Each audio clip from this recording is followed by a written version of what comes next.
Hello everyone, my name's Hemingway Jones. Welcome to the channel. So glad you found your way to YouTube's best kept secret pen show, where we talk about fountain pens, inks, journals and journaling, and just about anything and everything that's going to keep you inspired. I'm coming to you today from my library, as I often am, and today I'd like to talk about something that has to do with virtually every fountain pen, and that is, do you or don't you post your pen? And what does this mean? So let's get into it.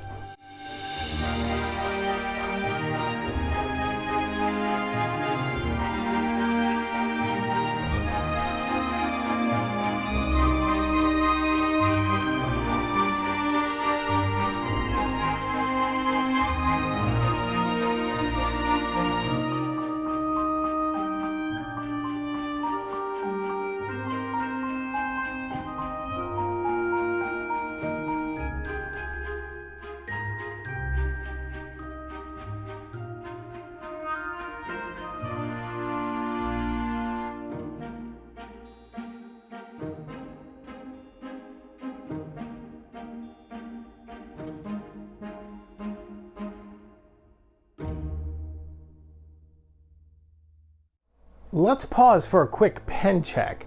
Today, I'm using the Pelikan M600 Sovereign in red tortoise.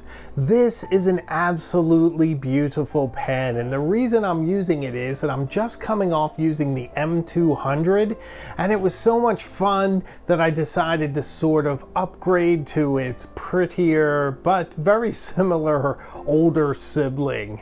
So this pen has a gorgeous gold nib that writes very smooth and yet has a feedback that's somewhat similar to like the Pilot Custom 823. It is a really lush experience writing with this pen. It's a delight holding it in your hand. It's very light. The materials feel very fine. Gold glitters, red reflects. The celluloid feels warm and beautiful as you glide it across the page. It is truly one of my favorite pens to use. But do I post the M600 Sovereign? Well, we're going to talk about that and a lot of things because we're going to discuss posting a pen today. Now, this is something we've been kicking around in the comments. Many people have talked about this for a very long time. There are basically three camps, if you will. There are those that never post a pen. They just believe that a pen should stand on its own and that the cap is a separate thing. You set it aside, you go about writing. There's another camp that posts some, doesn't post others. Then there's the other camp, which I was formerly a member of, that would post a pen however they had to. All maybe up to the point where they're duct taping caps to the back of the pen. Now, I posted some pens where it threw off the balance, and that's one of the considerations here. So is a pen designed to stand on its own as a pen with the cap being separate, or does it need to be integrated? There are certain pens that absolutely have to be posted.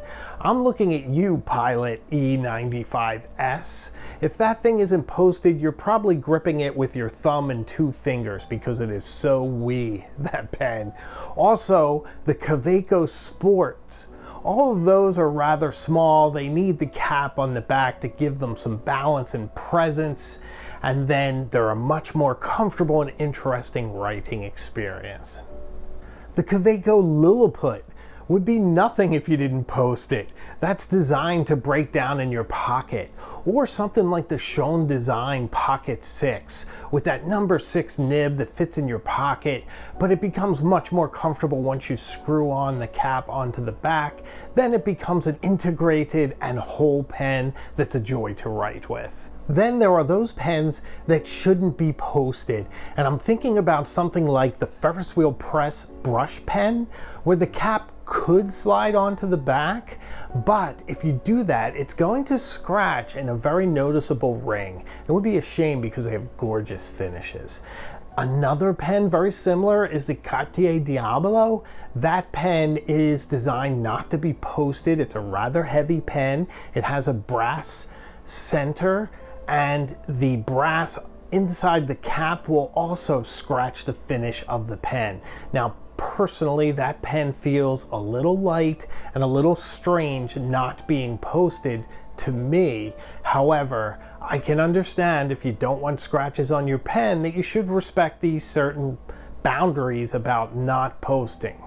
The Mont Blanc Egyptomania cannot be posted, and for me this was sort of the turning point in the evolution in my thoughts in this regard. That pen is so fun to use, it's so interesting with its faceted body, its very soft and interesting nib, and its gorgeous cap that I frankly don't mind looking at when I place it in front of me when I'm writing. So that sort of opened up my mind to the fact that you can own a pen that cannot be posted. And since then, I've sort of reevaluated some of the other pens that I have been posting. And I'll give you a few more examples. VAC pens can be posted, but that back is doing a lot of work. I mean, it should be venting the pen. So technically, you probably get better airflow if it isn't posted. So something like a Pilot Custom 823 probably shouldn't be posted. The TWSBI VAC 700R probably shouldn't be posted. Now that pen is much larger than the Pilot Custom 823, so perhaps you might want to consider not posting it anyway. And of course, I've posted it almost every time I've written with it. But let's set that aside, because we're changing, we're evolving. Our thoughts and feelings on pens and many matters evolve over time. And for me, I'm starting to seriously consider posting less. Now, I don't mind scratches. You've heard me talk about wabi-sabi before. These items are meant to be used. Now, sure, these are analog luxury items. Nobody needs a fountain pen. And I say that and I just sound so disingenuous, because of course we need a fountain pen. But I guess to get by in your daily lives, you really don't need a fountain pen. Those few times that you really must sign your name could be done through other means.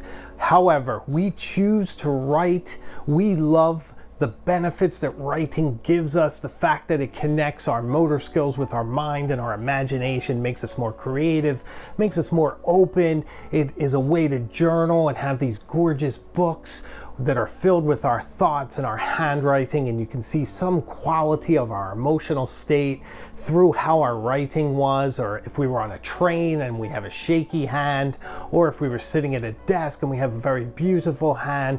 We can make those evaluations and read many things into handwriting than are possibly there. So there are many reasons to elect to use these items, and as we use them, we're going to chip them, we're going to scratch them, we're just not going to break them. So use but not abuse, and certainly maintenance, okay?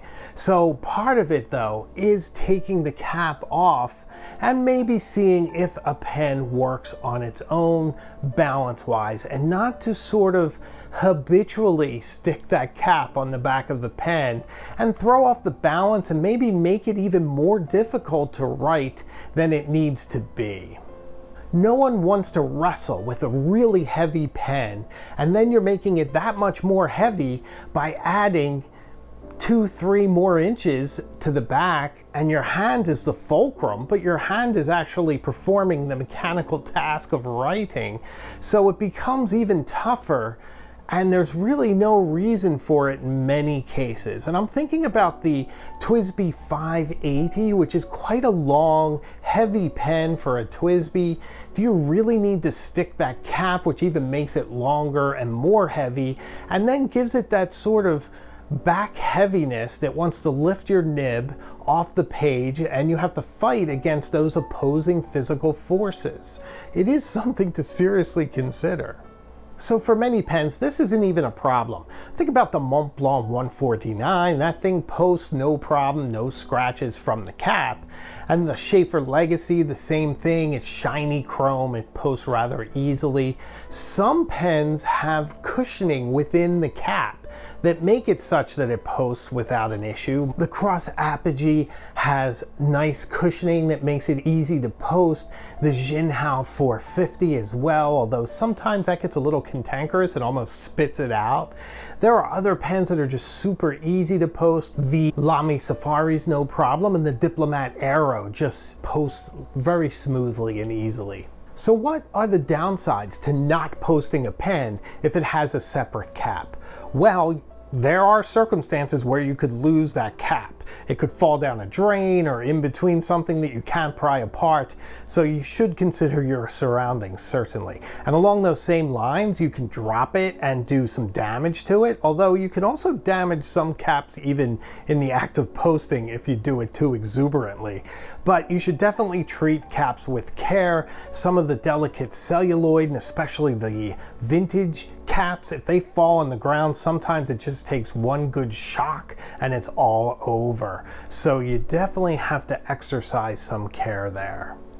So I just think it's something to think about before you slap a cap on the back of a pen, whether or not you need to, whether or not it's going to do some damage to the pen. I think that's the primary concern, to keep the pen as nice as you can, and also maybe considering your environment so that you don't drop the cap or lose it.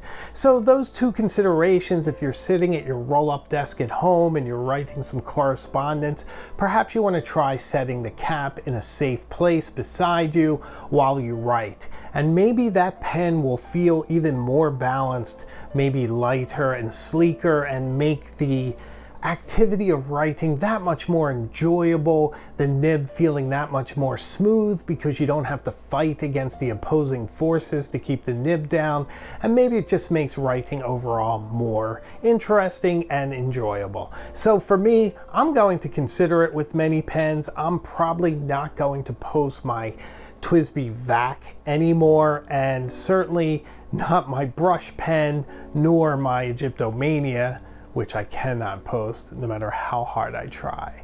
So, something to consider. So what do you think? Do you post your pens? Do you always post your pens? Is it particular to each pen whether or not you do? Have you ever made an error and scratched a pen by posting it? I've scratched pens by posting them. I knew what I was doing and I'm okay with it, but it is something to consider. Thank you very much for watching my video today. I hope you enjoyed it. I'm glad you made it to the end. If you could do me one more favor, please like, comment, subscribe, and share this with someone else who you think might enjoy this content. We're a very small channel, and we're probably going to remain that way, but it would be a lot of fun to meet some new people and to expand our circle so that we all learn that much more. So I will see you in the next video. Thanks for watching today. Take care, and I'll see you further up the road.